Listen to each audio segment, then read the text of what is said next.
क्यों उगता और ढलता सूरज दिखता है लाल? जवाब आपको कर देगा हैरान। जी हाँ, दिन भर पीली सुनहरी आभा के साथ चमकने वाले सूरज को जब हम सुबह जल्दी देखते हैं या शाम को सनसेट के टाइम देखते हैं तो ये लाल रंग में बदला हुआ नजर आता है। कई बार इस दौरान आसमान में कई रंग दिखाई देते हैं, जिसमें लाल, नारंगी, नीला, पीला और बैंगनी रंग शामिल है। तो आखिर ऐसा क्यों होता है? क्यों सूरज इस तरह से रंग बदलता है?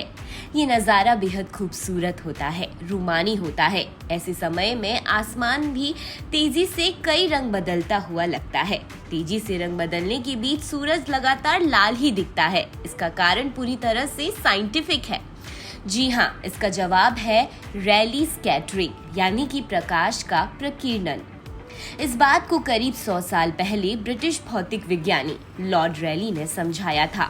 वो पहले शख्स थे जिन्होंने प्रकाश के प्रकीर्णन की घटना की व्याख्या की।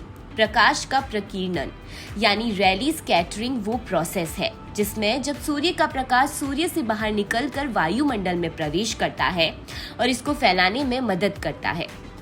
धूल और मिट्टी के कण इसमें सहायता करते हैं, जिनसे टकराकर ये चारों तरफ फैल जाता है। ये समय होता तो बहुत खूबसूरत है, लेकिन कभी कभी चेतावनी भी दी जाती है कि इस खूबसूरत नज़ारे के बीच सूरज को सीधी आंखों से ना देखें। इससे आपकी आंखों को नुकसान पहुंच सकता है। ये तो हम सभी को मालूम ही है कि प्रकाश की सफेद किरण जब टूटती है तो मुख्य तौर पर 7 रंग सामने आते हैं, जो लाल, नारंगी, पीला, हरा, नीला, गहरा नीला और बैंगनी है। इसे इंद्रधनुष कहते हैं। जी हाँ, इन इंद्रधनुषी रंगों को हम आसमान में कई बार देखते हैं। प्रिज्म से जब प्रकाश की किरण को गुजारा जाता है तो प्रकाश को हम सीधे तौर पर 7 रंगों में बंटते हुए देखते हैं। इसमें हर रंग की अपनी वेवलेंथ होती है, जिसके हर रंग वैसा ही दिखता है जैसा वो होता है, जिसमें बैंगनी रंग की वेवलेंथ सबसे छोटी होती है और लाल रंग की सबसे बड़ी। अब जानते हैं कि इसके पीछे का साइंस क्या है। वातावरण में क्या होता है? विभिन्न गैसों की वो परतें जो हमारे ग्रह में फैली हैं, जो हमें जिंदा रखती हैं। इसमें ऑक्सीजन भी शामिल है, जिससे हम सांस लेते हैं। जैसे जैसे सूरज की रोशनी अलग अलग हवा की परतों से गुजरती है, इन परतों से गुजरती हुई रोशनी अपनी दिशा बदलती है और बढ़ जाती है। ऐसे में वातावरण में भी कुछ कण होते हैं जो विभाजित रोशनी में उछाल लाते हैं या उसे प्रतिबंधित करते हैं। जब सूरज डूबता या उगता है, इसकी किरणें वातावरण की सबसे ऊपर की परत से एक निश्चित कोण से टकराती हैं और यहीं पर ये जादू शुरू होता है। जब सूरज की किरणें इस ऊपरी परत से होकर गुजरती है तो नीली वेवलेंथ बढ़ जाती है। अवशोषित होने की वजह से प्रतिबंधित होने लगती है। जब क्षितिज पर सूर्य का तापमान कम होता है तो प्रकाश की नीले और हरे रंग की तरंगे बिखर जाती है। ऐसी स्थिति में हमें बचे प्रकाश की नारंगी और लाल तरंगे ही दिखाई देती है। वहीं बैंगनी और नीले रंग की किरणें अपनी छोटी वेवलेंथ के कारण ज्यादा लंबी दूरी तय नहीं कर पाती और ज्यादा बिखर जाती है, जबकि संतरी और लाल रंग की जो किरणें होती है लंबी दूरी तय करती है। ऐसे में आसमान पर लालिमा लिए कई रंगों का खूबसूरत सा नजारा बन जाता है। इस समय सूरज जरूर पीले से लाल रंग का लगने लगता हो, लेकिन इसका ये मतलब नहीं होता कि उसका रंग बदल गया है।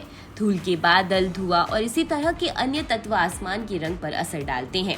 अगर आप भारत, कैलिफोर्निया, चिली, ऑस्ट्रेलिया या अफ्रीका के कुछ हिस्सों या लाल रेत वाले इलाकों के नजदीक रहते हैं तो आपका वातावरण मौसम की स्थिति के आधार पर प्रकाश को प्रतिबंधित करने वाले कणों से भरा हो सकता है। तो क्या आपको मालूम है कि आसमान का रंग दिन में ज्यादा नीला क्यों दिखता है? इसका जवाब भी हमारे साइंस के पास है। इसकी व्याख्या भी प्रकाश के प्रकीर्णन से जुड़ी है। सूरज आसमान में बहुत ऊंचाई पर होता है। इसकी रोशनी वायुमंडल से होकर बिना टूटे ही गुजरती है। ये वायुमंडल में आते ही अवशोषित हो जाती है और प्रमुखता से दिखाई देने वाला रंग नीला होता है। तो इसी तरह आप बता सकते हैं इंद्रधनुष कब आसमान में बनता है? जब सूरज के चमकते समय बारिश होती है तो प्रकाश बारिश की हर बूंद से होकर अलग अलग वेवलेंथ में फैल जाता है। तब अपवर्तन यानी प्रकाश तरंग की दिशा बदलना शुरू होता है और सभी रंगों को वातावरण में उनकी वेवलेंथ के अनुसार क्रम दे देता है और प्यारा सा सुंदर इंद्रधनुष हमें दिखाई देता है। इस इन्फॉर्मेशन में तो बस इतना ही। आपको कैसी लगी ये इन्फॉर्मेशन और आपका इस पर क्या कहना है कमेंट सेक्शन में ज़रूर से बताइएगा। साथ ही आगे भी ऐसे ही इंटरेस्टिंग से इन्फॉर्मेशन से अपडेटेड रहने के लिए ज़रूर से सब्सक्राइब करें हमारे YouTube channel explore India with Puja को, ताकि अपलोड होते ही ऐसे इन्फॉर्मेशन आप तक पहुंच सके सबसे पहले।